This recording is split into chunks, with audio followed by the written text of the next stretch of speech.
Amani. Amani.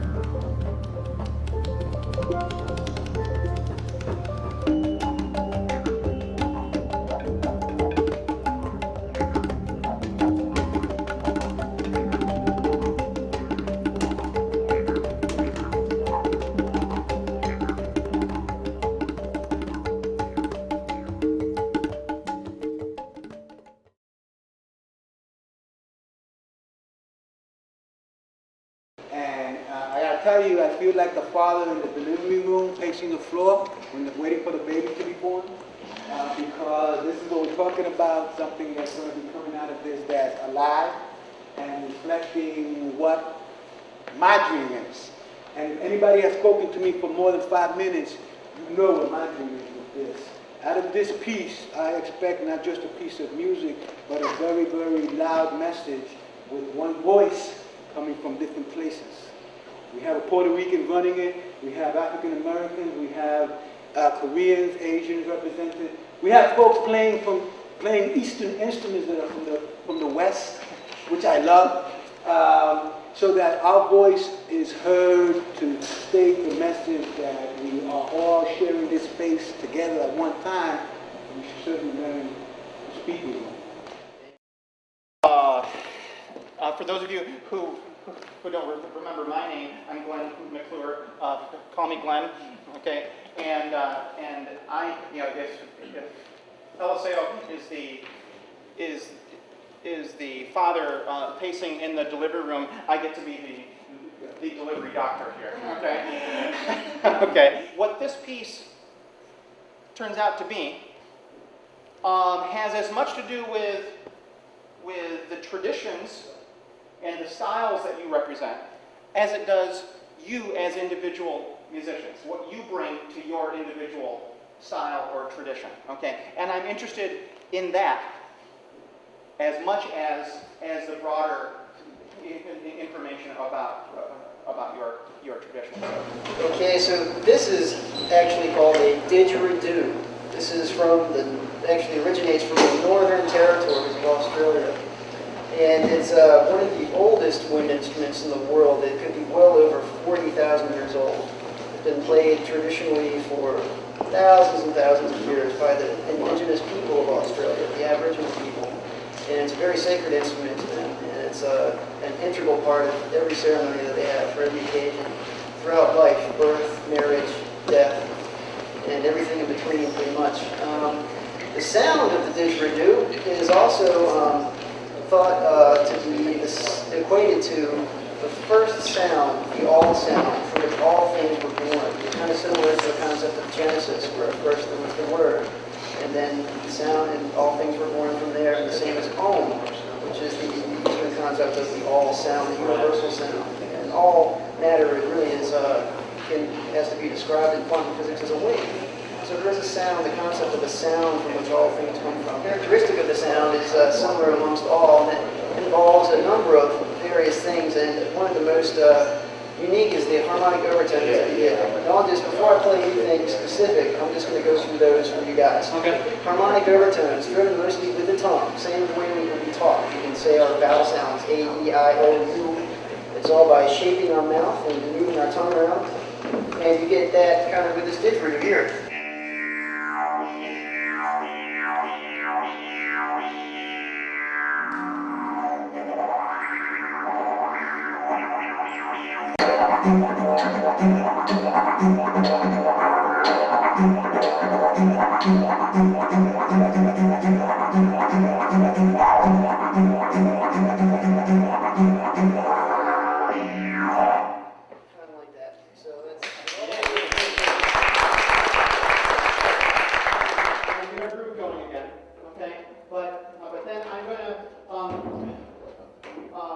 Pair up people with some call and response.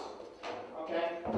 But instead of me giving you a part, okay, like these parts that I was giving you guys the last time, this time, what I want you to do is to focus in on whoever that other person is, okay, and talk back and forth with them, okay? Okay, whatever they give them something back, okay? And just go back and forth a couple times. Let's see where this takes us here.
Everyone was getting a better sense of when they were in the background, okay, playing a groove, versus when they were up in front playing some sort of soloistic kind of line, okay? One of the things that has been really, really fun for me, okay, aside from just working with a room full of terrific musicians, okay, is watching you work together, okay? You know, on these solos where you're going back and forth, you know, I can tell how much you're listening to each other, you know, how you're really searching for that voice that responds, okay? It's just really exciting working with this bunch of musicians. When we started off, I never believed that a group that not only plays such different instruments, but such different people could work together so nicely as an ensemble. You know, after the second rehearsal, I'm hearing them listening more. I'm hearing them find that little pocket that their instrument fits into the larger improvisational sound that we've been working on. You know, for me, I've been using this sort of improvisation exercise as a way of generating ideas, okay, for the piece. Also, since not all the instrumentalists read music in the way that the instrumentalist in an orchestra would, that the way that I designed this piece has to respond to to the way that they approach music. Okay, so doing these kind of improvisational things has generated a bunch of ideas, but it's also helped me understand the mechanism that we need to make this ensemble work. I was excited because I was really particularly interested in the sound being ethnic, foreign. And so we got that. And this time I begin to see, actually this is what came to my mind. The last time we got together, we made the puzzle. Today, pieces are coming together. So we gotta have the idea with the puzzle. The whole thing is laid out in pieces. Now we're beginning to fit the pieces together, and we're actually making some fit. I went back to something that you said, Ian, in the very first time we got together, where you were, you mentioned the connections between your instrument and creation stories. Yes. from the Aboriginal people in Australia. And so I went out checking out creation stories, just sort of following that one thing that we talked about. I found lots of terrific creation stories. They had great messages to them, but the problem with them was that they all dealt with a single tradition of creation. And our ensemble represents many traditions. The Amani Festival represents peace between many traditions, and so that was sort of a problem with sort of going that route. Finally, I came across a poem by James Weldon Johnson out of his large poetic work called God's Trombones. Okay, there's a poem in there called Creation, and I was reading through it, and though that poem had the same inherent difficulty to it that other creation stories had, there was one line in it that really jumped out at me. Okay, that speaking from the voice of God. Okay, God basically says, I'm really lonely, so I think I'm just going to make me a world. When I saw that line, I remembered all the conversations that I had with Eliseo and Floyd about the evolution of the Amani Festival, where a handful of people got together and said, look, there's a lot of hatred in this area. Okay, the clan here with other challenges. We want to make Carlisle a different place. And what resonated with me was when I read that line, it was like the people here at the Amani Festival had chose to make a brand new world with this festival. It wasn't the same world that was already made around them, okay, but they heard a calling from their community to make a powerful statement of peace. Well, I took that one line, okay, from the poem and built another poem around that. Words as they stand right now, okay, are this. I woke up, I heard a voice calling me, going to make me a world. I heard a broken world crying out my name. I woke up, I heard a voice calling me, going to make me a world. I'm going to laugh and let the light break out bright. I'm going to laugh and let the light break out into the night.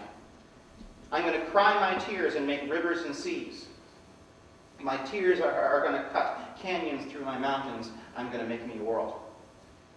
I'm going to set my fire blazing all across the sky. The big fire by day and the little fire by night. I'm going to make me a world. I'm going to dream up birds in the air and fish in the sea.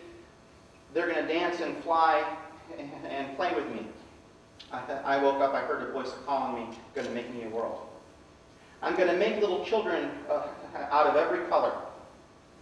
I'm going to give them laughter, tears, fire, and dreams so they can make a new world. I woke up, I heard a voice calling me, I'm going to make me a world. The children are going to know me by so many, many names. I'm going to make me a world. The children are going to live in peace no matter my name. I'm going to make me a world. Then I went out and I found translations of the word peace in about a zillion different languages. And the piece that we have now, okay, is a setting of those words, along with the second half of the piece. We hear the choir singing this sort of layered rhythm of many translations of the word peace. From the musical end of things, what I did is took the experience that we had together over our last couple of rehearsals, and I took out the best of what happened here. Okay, the three things that I thought were the best of what happened here. Okay, one was a couple times when we experimented with these kind of atmospheric sounds. Okay, with you holding the didge in the bottom. Okay, and decorating little things on top. Things that have that image of a world coming together. Right? The second thing that I thought was among the best things that we did was when we started with that rhythm from you folks, that boom, boom, boom, boom,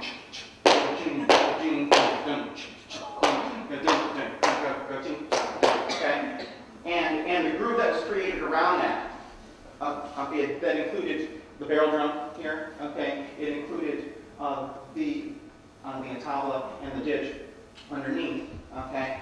That became the backbone of the piece. The third best thing that I thought happened in our group were these little conversations that went back and forth. Once we laid down the groove, then we had these little things happen, between different instruments. Okay, so there's a middle section of the piece that allows you guys to do that. Another large part of the opening of the piece, Mosiah, is using your talking drum, because the words say, "I woke up this morning, I heard a voice a calling me, going to make me a world." Okay, yours is the first voice that's heard, and then the choir responds to your voice with words.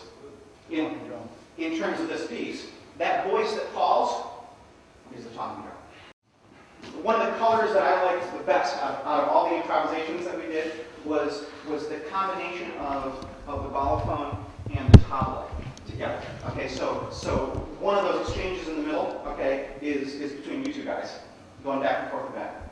Okay, one of the exchanges in the middle will be between you on the ditch and me playing steel drum. Okay, and then of course our group of ladies over here provide the backbone for the rhythmic sense of the whole piece.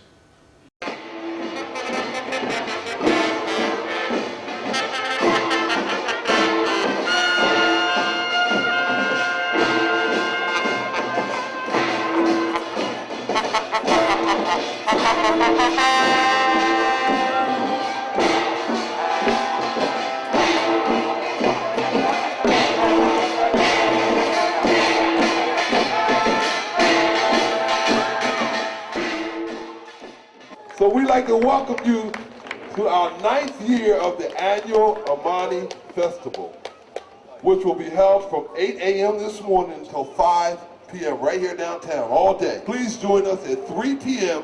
Mark your calendars and mark your watches. 3 p.m. for the debut of the Amani Ensemble performing a song called "Going to Make Me a World." You don't want to miss this. This is at 3 p.m. This piece was made possible by a grant from Continental Harmony, an initiative of the National Endowment of the Arts and the American Composers Forum.